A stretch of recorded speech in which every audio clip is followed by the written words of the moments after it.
That gets over मैं आपको लेकर जाऊंगा मीटिंग से दुनिया में। एक छोटा टॉपिक भी होना चाहिए रेगुलरली, जैसे हमने कल चार्जेस किया था। जैसे कल हम लोग समझो कि चार्जेस कल आज डिविडेंड के साथ कल हम लोग डिपॉजिट लेंगे, डिपॉजिट्स के बाद प्रीलिमिनरी ले लेंगे,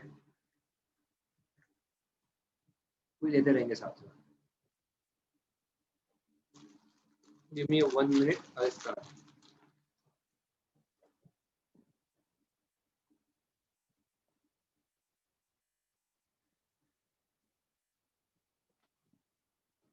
Let's start. एग्जाम के लिए 5 मार्क का टॉपिक डिविडेंड। डिविडेंड यानी क्या? डिविडेंड यानी डिविडेंड मतलब प्रॉफिट जो शेयर करते हैं हम लोग, कब we share our profits for shareholders every year when you earn profits। तो डिविडेंड को लॉ में क्यों पढ़ना जरूरी है? क्योंकि हमें ये देखना है कि जो डिविडेंड शेयर किया जा रहा है वो सही में प्रॉफिट था या नहीं था। तो डिविडेंड कौन से टाइप के होते हैं? 2 टाइप के होते हैं, एक होते हैं फाइनल, एक होते हैं इंटरिम। फाइनल यानी जो डिविडेंड साल में एक बार एजीएम में दिया जाता है, और नंबर 2 इंटरिम यानी जो एजीएम के बीच में दिया जाता है। प्रपोज कौन करता है डिविडेंड को? हर बार बीओडी प्रपोज करता है, हर बार बीओडी प्रपोज करता है। और डिक्लेयर कौन करता है? सर इंटरिम डिविडेंड जो होता है वो डिक्लेयर बोर्ड ही करता है, और फाइनल डिविडेंड जो होता है वो डिक्लेयर मेंबर्स करते हैं। यानी interim dividend is declared by board and proposed by the board, final dividend is declared by members but proposed by the board. ठीक है। उसके बाद यहाँ पे सेक्शन कितने sir? Section 123, 124, 125, 126 and 127। Total 5 sections का टॉपिक है, और अब शुरू हो रहा है 4:05 को। ये कहता है कि कंडीशंस क्या है डिविडेंड को पे करने के। नंबर 1, कौन से सोर्स से डिविडेंड पे होना चाहिए? तो इन्होंने बोला प्रॉफिट से पे कर सकते हो, आपके पास्ट ईयर के प्रॉफिट्स रिजर्व्स में पे कर सकते हो, और अगर गवर्नमेंट ने आपको कोई भी ग्रांट दिया है तो गवर्नमेंट गारंटीड कंपनीज के लिए वो गवर्नमेंट के पैसों से भी आप डिविडेंड दे सकते हो। यानी आपके लिए हुए 3 source, current year profit, reserves and surplus and CGST. वो पे करने से पहले आपको क्या ध्यान रखना है? तो पे करने से आपको ये ध्यान रखना है कि आपका जो पहले साल का लॉसेज हो, पास्ट ईयर के लॉसेज हो, उसको सेट ऑफ कर दो उस प्रॉफिट में से। और अगर आपका कुछ पुराने साल का डेप्रिसिएशन प्रोवाइड ना किया गया हो तो उसके सेट ऑफ कर लो, उसमें से ही आप पे कर पाओगे, उसके पहले नहीं पे कर सकते। नंबर 3, डेप्रिसिएशन कैसे प्रोवाइड करेंगे सर? As per schedule 2। और क्या हमें रिजर्व्स में ट्रांसफर करना जरूरी है? आंसर इज नो, जरूरी नहीं है। आप चाहो तो करो, ना चाहो तो नहीं करना। मतलब आपके 4 कंडीशन देखे हमने। एक सोर्सेस क्या होगा, सेट ऑफ पहले क्या करना है, डेप्रिसिएशन कौन से स्केल के हिसाब से होगा, और रिजर्व्स में ट्रांसफर करना मैंडेटरी है या ऑप्शनल है। क्या आपको याद आया guys? Yes sir. Yes sir. मुझे सबसे यस सर चाहिए आगे से, प्लीज ध्यान देना। आई रिक्वेस्ट यू, सब लोग ऑडियो ऑन करके यस सर बोला था, मैं पूछू तब please, it gives me energy. आगे सर, अगर कोई कंपनी अपने डिपॉजिट्स को पे नहीं कर पाती, अगर कोई कंपनी अपने डिपॉजिट होल्डर्स को ब्याज नहीं दे पाती, और अगर वो डिविडेंड देना चाहे तो क्या वो दे सकती है? बोला नहीं। जब तक वो पेमेंट क्लियर नहीं होते तब तक आप डिविडेंड नहीं दे सकते। प्रोहिबिशन ऑन डिविडेंड जब तक पेमेंट ना हो। उसके बाद सर आपने कहा कि रिजर्व्स एंड सरप्लस को क्रिएट करना जरूरी नहीं है, पर अगर हमें रिजर्व से डिविडेंड देना है तो उसके लिए क्या कंडीशंस है सर जो हमें फॉलो करनी पड़ेगी? इन्होंने कहा आपका रेट जो होना चाहिए वो रिजर्व्स से यूज कर रहे हो तो आप तो चिंदी बन जाओ। Rate should not be more than average of last 3 years. Amount withdrawal should be 1/10 of paid up और एफआर। मतलब आपके अमाउंट जो ड्रॉ करना है वो मैक्सिमम कितना होना चाहिए? आपका पेड अप कैपिटल और रिजर्व्स का मैक्सिमम 10%, उससे ज्यादा विड्रॉ नहीं कर सकते। और उसको पहले किस में यूज करना है? आपके करंट ईयर के लॉस को सेट ऑफ करने के लिए। और चौथा कंडीशन कहता है कि आपका balance reserves after withdrawal should be at least 15% of paid up capital। Sir वापस समझाओ ना, शुरू हो जाए। आया क्वेश्चन एग्जाम में कि रिजर्व से अगर डिविडेंड देना है तो कितना डिविडेंड दे सकते हैं? उन्होंने बोला पहले तो देखो रेट, अगर आपके लास्ट 3 साल में आपने डिविडेंड दिया हो तो आपका rate average of last 3 year से ज्यादा नहीं होना चाहिए। अगर लास्ट 3 साल में डिविडेंड दिया ही नहीं है तो आपको कंडीशन नंबर 1 एप्लीकेबल होगा ही नहीं। नंबर 2 कहता है कि आप कितना अमाउंट यूज कर सकते हो, तो बोला मैक्सिमम कितना 10% of paid up FR of last preceding financial year audited. Number 3 वो जो विड्रॉ किया उसमें से पहले क्या यूज होगा, करंट ईयर लॉसेस।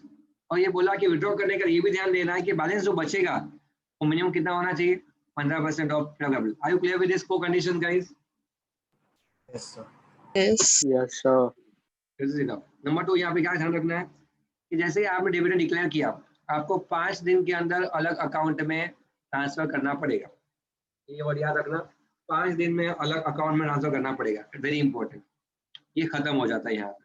उसके बाद ये सेकंड खत्म होने के बाद हमें आगे जाना है और ये कहता है कि अनपेड डिविडेंड सेक्शन 124 यूडीए क्या कहता है, यूडीए कहता है कि अगर आपने आपका डिविडेंड 30 दिन के अंदर पे नहीं किया, अगर आपने आपका डिविडेंड 30 दिन ऑफ डिक्लेरेशन से पे नहीं किया, तो फिर आपको अगले 7 दिन के अंदर जितना भी अनपेड डिविडेंड है जो पे नहीं हो पाया, क्यों, कुछ भी रीजन हो सकता है, बंदा मिल नहीं रहा था, चेक वापस आ गया, व्हाटएवर, तो उसे आपको अलग अकाउंट में डालना है जिसे हम कहते हैं यूडीए अकाउंट।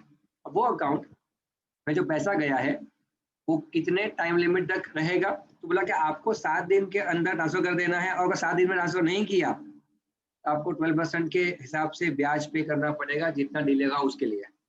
तो ये कहता है कि ये अनपेड डिविडेंड में पैसा पड़ा है वो किसी का भी होगा, उसके लिए आपको उसका नाम, एड्रेस और अमाउंट वो आपको यूडीए के बैंक को देना है कि भाई अगर कोई बंदा आता है तो ये डिटेल्स उसके है, उसे डिविडेंड मिलना चाहिए। कब तक ये डिटेल्स देने हैं आपको, ट्रांसफर के 90 डेज के अंदर, ट्रांसफर के 90 डेज के अंदर आपको ये डिटेल्स सबमिट करने हैं। मतलब आपने ये सीखा कि 90 डेज के अंदर डिटेल्स दे दो, और अगर आपकी वेबसाइट है तो आपकी वेबसाइट अपलोड कर दो। इंटरेस्ट क्या रेट पे मिलना चाहिए, 12% में अगर डिले किया तो। टाइम लिमिट क्या है, 7 दिन फ्रॉम विच डेट, 30 डेज के बाद, ठीक है। अब ये हुआ यूडीए का पार्ट।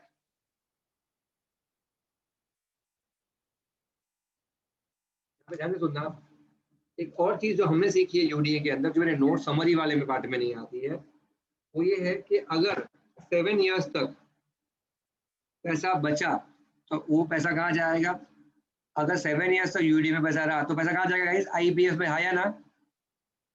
यस। और 7 इयर्स के बेसिस पे अगर आप 7 साल तक क्लेम नहीं करते हो कभी भी डिविडेंड, तो आपके शेयर्स किसके नाम पे हो जाएंगे, आईपीएफ। और आईपीएफ के नाम पे होने के बाद क्या होगा, जैसे डिविडेंड डिक्लेयर होगा किसको मिल जाएगा डायरेक्टली, किसको मिल जाएगा डायरेक्टली, जैसे आईपीएफ के नाम पे शेयर्स हो गए तो आईपीएफ। Very good. अब उसके बाद ये कहता है, मैं आपको इसके बाद आईपीएफ सिखा देता हूँ, रुक जाओ। अब आया आईपीएफ 125, 124 का 125। आईपीएफ कहता है जो भी पैसा 7 इयर्स तक डिविडेंड हो, डिबेंचर्स हो, डिपॉजिट हो, तो 7 साल तक पे नहीं हो पाया, उसे हम आईपीएफ में जमा कर देंगे। पेड हो गया आईपीएफ के अंदर, गवर्नमेंट के ग्रांट यहाँ पे आ सकते, गवर्नमेंट आ सकते, या फिर कोई भी इनकम जो रिसीव हुई इस इन्वेस्टमेंट्स पे वो ट्रेड होगी। डेबिट क्या होगा, इन्वेस्टर अवेयरनेस के लिए खर्चा किया, एजुकेशन के लिए खर्चा किया, प्रोटेक्शन के लिए खर्चा किया, डिसबर्समेंट किया, जो भी पैसा ले लिया गया था, अनक्लेम अमाउंट वापस किया, या एक्सपेंसेस लीगल जो है वो सब रिइंबर्स किया, ये सब इसका खर्चा होगा, ये सब इसका इनफ्लो होगा, ठीक है। कभी भी खर्चा कम हो गया, सॉरी खर्चा ज्यादा बढ़ जाएगा तो कौन डालेगा पैसा उसके अंदर, गवर्नमेंट डालेगा पैसा उसके अंदर, that's the idea of the fund. Audit कौन करेगा, सीएजी, रिपोर्ट कहाँ जाएगा, सीएजी, सीजी को। इतना काफी है आपके आईपीएफ के लिए। उसके बाद हम पढ़ते हैं ऊपर जाके कि सर मान लीजिए किसी ने डिक्लेयर किया बट पे नहीं किया तो क्या होगा। अगर आपने डिक्लेयर किया और पे ही नहीं किया तो यूडीए की बात तो छोड़ो, आपके डायरेक्टर्स को फाइन आएगी, 2 इयर्स की imprisonment and 1000 rupees per day का फाइन, और आपका ब्याज होगा 1%। मतलब जो बंदा डिक्लेयर करे और 30 दिन में पे ही ना करे उसको फाइन है, डायरेक्टर्स को 2 साल, 1000 rupees per day, and company के लिए 18% पर एनम।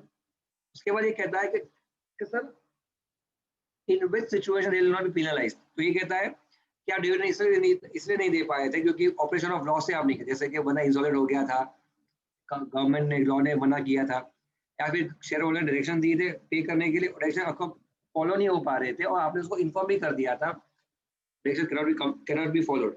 नंबर 3, उन्होंने कहा कि आपका डिविडेंड एडजस्ट हो चुका है आपके को लाइब्रेरी के सामने, या फिर आपके भाइयों के बीच में डिस्प्यूट है इसलिए हम नहीं दे पा रहे, या फिर हमारा कोई दोष नहीं है।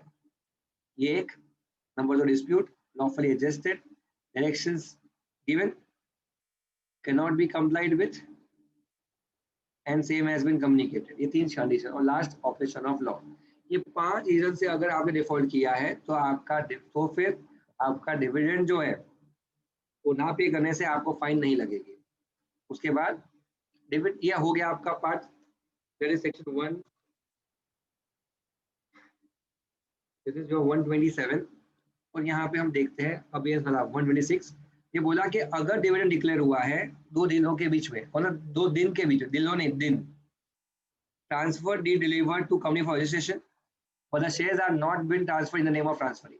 मैंने रिया को शेयर्स बेचे, रिया के नाम पे शेयर्स हुए नहीं है, लेकिन रिया ने वो शेयर्स के रजिस्ट्रेशन पेपर्स कंपनी को दे दिए हैं, लेकिन कंपनी ने अभी तक रिया के नाम पे शेयर्स किए नहीं है। इस सिचुएशन के बीच में अगर क्या होता है, डिविडेंड डिक्लेयर हो जाता है, तो अभी इसको कहेंगे dividend to be held in abeyance. और ये डिविडेंड कहाँ पे जाएगा, यूपीए अनपीरियड अकाउंट में जाएगा, जब तक आपका ट्रांसफरी के लिए अप्रूवल ना दे तब तक। मतलब अगर डिविडेंड दिया गया है कौन से दिन के बीच में, ट्रांसफरी ने शेयर सर्टिफिकेट और ट्रांसफर डीड सबमिट कर दिया कंपनी को कि हम रिया ने शेयर्स बाय किए फ्रॉम ध्वनिक, ये सिचुएशन के अंदर कंपनी ने अभी तक ट्रांसफर रिया के नाम पे नहीं किए, उसके बीच में अगर डिविडेंड डिक्लेयर हुआ तो समझ लेना डिविडेंड किसके नाम पे रहेगा, डिविडेंड मेरे नाम पे रहेगा, जब तक मैं अप्रूवल ना दे दूं उसे कि रिया के नाम पे कर दूं। Are you clear with this concept? Yes, sir. Yes. अब इसके लास्ट पार्ट पे आ जाए हम लोग। इंटरन डिविडेंड के लिए कोई रेट है, प्रॉफिट से पे कर रहे हैं तो नो रेट, नो रिस्ट्रिक्शन, जो भी करना है करो, लेकिन अगर आपने करंट ईयर में लॉस किया है तो आपका रेट लास्ट 3 इयर्स के एवरेज से ज्यादा नहीं होना चाहिए। इंटरन डिविडेंड का कॉन्सेप्ट इंपॉर्टेंट है यहाँ पे। ये part, can the dividend declare be revoked? तो कोई भी डिविडेंड डिक्लेयर होने का रिवोक नहीं हो सकता, लेकिन 2 रीजन से रिवोक हो सकता। एक है अगर वो अल्ट्रा वायरस ट्रांजैक्शन था या फिर कंपनी गोइंग कंसर्न नहीं है, मतलब कंपनी लिक्विडेट हो रही है, मतलब कंपनी क्या हो रही है, कंपनी लिक्विडेट हो रही है। ये 2 रीजन से क्या हो सकता है, उसका गोइंग कंसर्न अजम्पशन हैम्पर हो सकता है, बाकी हैम्पर नहीं होगा। पब्लिक हमने एग्जैक्टली 11 मिनट लिए है और चैप्टर पूरा हो गया। Are you clear with this? Yes, sir.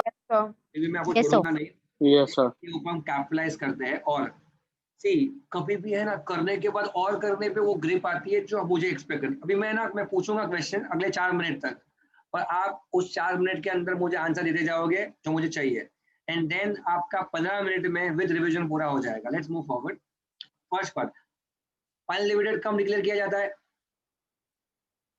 AGM. Interim कब डिक्लेयर किया जाता है? Between Between two two AGM. AGM. Interim को डिक्लेयर कौन करता है? Board of Directors. Board of Directors. और फाइनल को डिक्लेयर कौन करता है? Members. डिविडेंड देने के सोर्स कितने हैं? 3. कौन से हैं? Profits of the Profits, current year. reserves, and CGST। आपको यूज करने से पहले क्या सेट ऑफ करना पड़ेगा? Parallel losses and depreciation, right? Yes. Depreciation कौन से स्केल के हिसाब से होना चाहिए?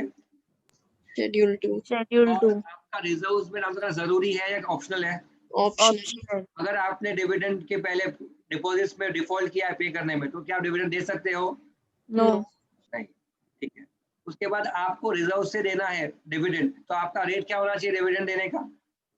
Not more than average of More than 3. average of 3. ठीक है। आपका अमाउंट ड्रॉन कितना होना चाहिए? 1/10 of paid up capital plus pre-reserve. Very good. और आपका अमाउंट जो है वो पहले कहाँ यूज होना चाहिए? Right Current of current year loss. और आपके रिजर्व्स के अंदर जो बैलेंस होना चाहिए वो कितना होना चाहिए after withdrawal? 15%. 15% of paid up capital. Very good. आपने डिक्लेयर किया, उसके कितने दिन के अंदर आपको पैसा ट्रांसफर करना है into your dividend account? 5 5 days. 5 days। अगर आपने 5 डेज में ट्रांसफर नहीं किया तो बहुत नेचुरली वो डिफॉल्ट किया है। लेकिन अगर आपने डिविडेंड को पे करने की बात हुई है तो कब तक पे होना चाहिए डिविडेंड डिक्लेयर होने 30 के? days. अगर जितना अनपेड रहा उसको हम कहाँ डालेंगे? unpaid dividend account, उसमें डिले किया तो क्या इंटरेस्ट लगेगा? 18%. अब 12%. Sorry, आपको 12%. 12%। और आपको कब डालना है? Days of the expiry of 30 days. Yes. आपको एक स्टेटमेंट में क्या लिखा होना चाहिए? यूडी के लिए स्टेटमेंट में क्या लिखा होना चाहिए? Name, में- last known address is an amount of unpaid ये dividend. 3 चीजें आपको मेंशन करनी है, आपको लिस्ट देनी है टू द बैंकर कि भाई ये हमारे लिस्ट ऑफ लोग हैं जिनका डिविडेंड पेंडिंग है, जो मैंने आपको ट्रांसफर किया आपके अकाउंट में। ठीक है, अगर आपने डिविडेंड दिया ही नहीं 30 डेज के अंदर तो will be liable directors and company both. Yes और no? Yes, sir. Yes. Company का लायबिलिटी कितना है इंटरेस्ट का? 18%. Person. और डायरेक्टर्स के लिए क्या लायबिलिटी रहेगा? 2 years. Years imprisonment and minimum fine of 1. Be proactive. ये मैं मेरे लिए नहीं कर रहा हूँ, मैं तुम्हारे लिए कर रहा हूँ। बी प्रोएक्टिव, जितना जान है यूज करो अगले 2 महीने के लिए। एक्सेप्शन कौन से 5 एक्सेप्शन है जहाँ पे कंपनी को डिफॉल्ट का फाइन नहीं लगेगा। पहला क्या है? Operation of any law. Number 2, Given in directions but cannot be complied and the same has been communicated. Very good. तीसरा, Dividend is Lawfully lawfully adjusted. चौथा, There's a Regarding the dispute right to receive the dividend. due to any default of not due to any default. Very of the good company. Very good. उसके बाद consequences of payment और out of capital, मैंने पढ़ाया ही नहीं, भूल गया। अब capital से पे, consequence of payment out of capital, अगर आप कैपिटल से डिविडेंड पे करोगे तो क्या होगा? लायबिलिटी डायरेक्टर्स आ जाएगी पर्सनली। डायरेक्टर्स का राइट क्या रहेगा? जिनको डिविडेंड दिया है डायरेक्टर्स ने उनसे वो रिकवर कर सकते हैं अगर उनको पता था। किसको पता था? उस मेंबर्स को पता था डिविडेंड कैपिटल से पे किया जा रहा था। लेकिन जिनको पता नहीं था उनको वापस लिया नहीं जाएगा। लेकिन अगर डायरेक्टर ने वो डिविडेंड जो दिया कैपिटल से उसको बराबर करके दे दिया by creating more profit later, तो फिर लायबिलिटी रहेगी या नहीं रहेगी? लायबिलिटी नहीं रहेगी। मतलब ये कि अगर कैपिटल से डिविडेंड पे करोगे तो पाप लगेगा। किसको पाप लगेगा? डायरेक्टर्स को। उसको भुगतना पड़ेगा। जिसको पता था कि डिविडेंड कैपिटल दिया जाए उसको वापस लिया जाएगा, और जिसको पता नहीं था उसे वापस लिया नहीं जाएगा। लेकिन अगर डायरेक्टर ने वापस कमा के दिया प्रॉफिट तो उसको भी लायबिलिटी नहीं रहेगी। शाबाश। आगे अबेयंस। मुझे बताओ डिविडेंड अबेयंस में कब रहता है? डिविडेंड अबेयंस में? आंसर दो फटाफट। Dividend is declared between 2 events. That's transfer of deed delivered to the company for registration, but the shares are not registered in the name of the transferee. शाबाश, very good वानी। ये situation तब तक अब dividend abeyance में रहेगा तो उस केस के अंदर किसके अप्रूवल पे वो दिया जाएगा ट्रांसफरी को? ट्रांसफरर के अप्रूवल पे। आया ना? Yes, sir. ठीक है। क्या रिवोक कर सकते हैं हम लोग? कभी भी रिवोक नहीं कर सकते। रिवोक कब हो सकता है? बोलो फटाफट। Ultra wires or the company ceases to be a going concern. सब लोग आंसर देते रहना। आईपीएफ का क्रेडिट्स क्या होता है? डिपॉजिट, डिवेंचर, डिविडेंड, जो भी पे 7 साल तक नहीं वो सब आईपीओ क्रेडिट होता है। Donation, grants etcetera. और डेबिट क्या होता है? एजुकेशन, अवेयरनेस, डिसबर्समेंट, पेमेंट करना, वो सब। ऑडिट कौन करेगा? सीएजी। किसको देगा? सीजी। इंडियन डिविडेंड प्रॉफिट होगा तो कोई रेट का तकलीफ ही नहीं, लेकिन प्रॉफिट नहीं है तो फिर rate should not be less than last 3 years का एवरेज। और 2 इंपॉर्टेंट पॉइंट जो यहाँ पे ऐड करने हैं बोलते वक्त कि अगर डिविडेंड 7 साल तक कंटिन्यू पे नहीं हुआ तो वो शेयर्स आईपीएफ के नाम पे हो जाएंगे। ये इंपॉर्टेंट पॉइंट है जो आपको याद रखना है। और अगर आईपीएफ के नाम पे हो गए, वापस वो बंदा आ गया तो वो वापस क्लेम कर सकता है। Do you agree? Yes. Yes, sir. This is the time we have finished off the topic. We have taken 17 minutes का video to this. Are you clear with this, guys? Yes, sir. Yes. Yes, sir. Yes. अब मैं इसको close कर देता हूँ।